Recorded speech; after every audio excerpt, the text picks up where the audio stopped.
Are you ready for some tough love? I'm going to tell you what you don't want to hear. 3% rates aren't coming back anytime soon. But in a market like the Phoenix metro area, you have more power than you think.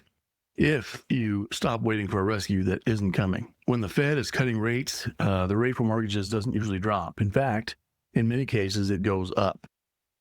Take a look at this chart.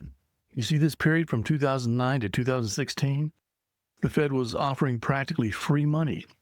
And yet, look at the mortgage rate. They're all over the place, peaks and valleys. Here's the truth. The Federal Reserve does not set mortgage rates. The Fed does set the federal funds rate, but that affects short-term loans. Now, don't get me wrong. Those short-term rates are critical. The Fed funds rates are the cost of money. It's essentially the thermostat the Fed uses to either heat up or cool down the entire economy. When that rate moves, it hits your wallet immediately. It impacts the cost of everything: your groceries, credit cards, car loans, HELOCs, fuels, transportation, labor, building materials. You get my point. It's the primary mechanism the Federal Reserve uses to manage economic growth and price stability. We can debate all day whether the Fed should be cutting rates more aggressively or not. But here's the vital distinction you need to understand. Regardless of what the Fed does with that thermostat, it is not the driving force behind your mortgage interest rate. The real benchmark for your mortgage rate isn't the Fed. It's actually the 10-year Treasury bond. The Federal Reserve is focused on the immediate short-term economy, but a mortgage is a long-term commitment. Investors in the bond market aren't making decisions based on what's happening today or this week. They're pricing in what they believe the economy will look like 10 years from now. If they see inflation coming, or they're worried about the government debt or the volatility, they're going to demand a higher return on their bonds. When the bond yield goes up, your mortgage rate follows, period. Take a look at this chart. You see that? They are absolutely joined at the hip. That's a correlation. Now, historically, the mortgage rate is about 1.5% to 2% higher than the 10-year bond. However, as you can see here, the gap is even wider because of all the volatility in our country and in the world. So, hopefully that goes down, but don't hold your breath. We have been waiting for rates to, quote, crash, back down to 3 or 4% for 2 years. There is no indication that's happening. The data from the bond market tells us that the free money era is over. These rates in the 6s, maybe high 5s, are likely our new normal. So, is there any good news? Yes. You can look at what's actually happening in your area right now. I'm in the Phoenix metro area in the East Valley. We are blessed here to have the Cromford Report, which provides us realtors with objective, agenda-free housing market data. Keep in mind, this is December 2025, so, these numbers will change. So what does all this mean for you? Well, that depends. Are you a buyer or a seller?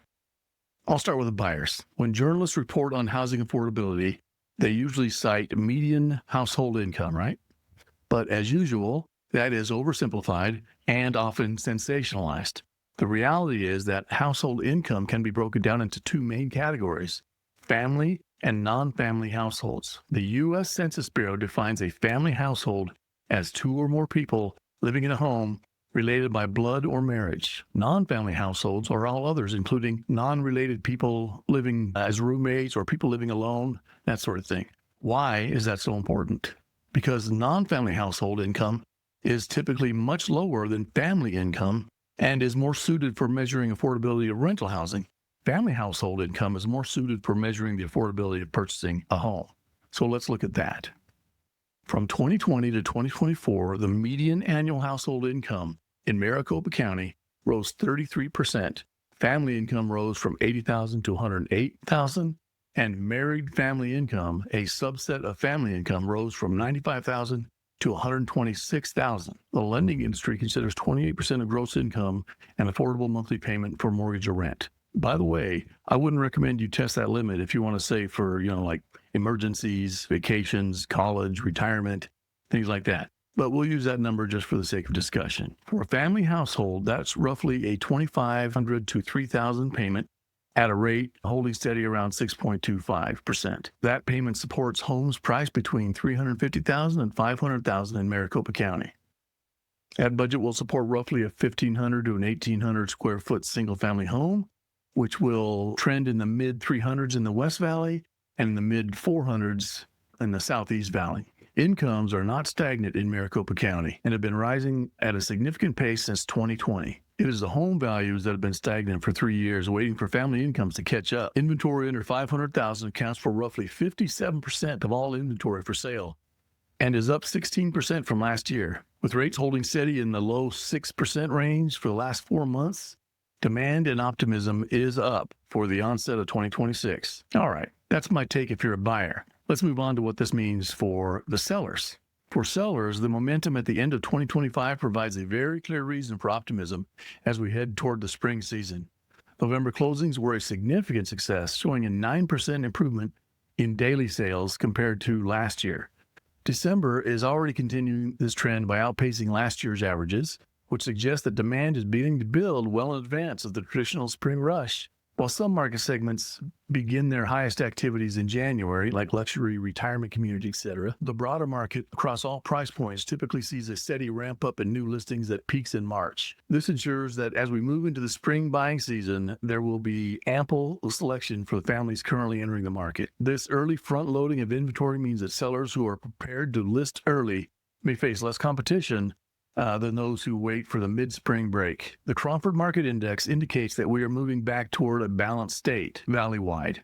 In fact, established cities in the Southeast Valley like Mesa and Tempe have already shifted into a seller's market within the last 30 days. Here in Queen Creek, where I live, we remain in a buyer's market for now, which is a bit of a unique situation that requires homeowners to be more strategic. So, we would need to talk about your specific area. All of that said, even as your specific city shifts towards a seller's market, you should not expect an immediate spike in home values. Prices typically take up to 6 months to respond to these changes in the market. What you can expect as the spring season begins is a noticeable increase in showing activity and shorter days on market. If the market maintains this balance, you will also see less pressure to offer price reductions compared to the last several months.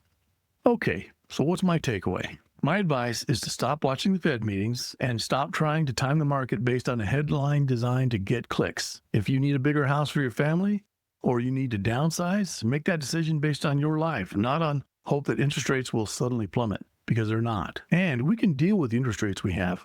We can use builder incentives, interest rate buydowns, and good old-fashioned negotiation skills to make the numbers work for you today.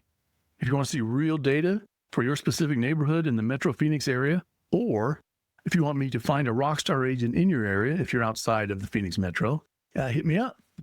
My contact information is below. Thanks for watching.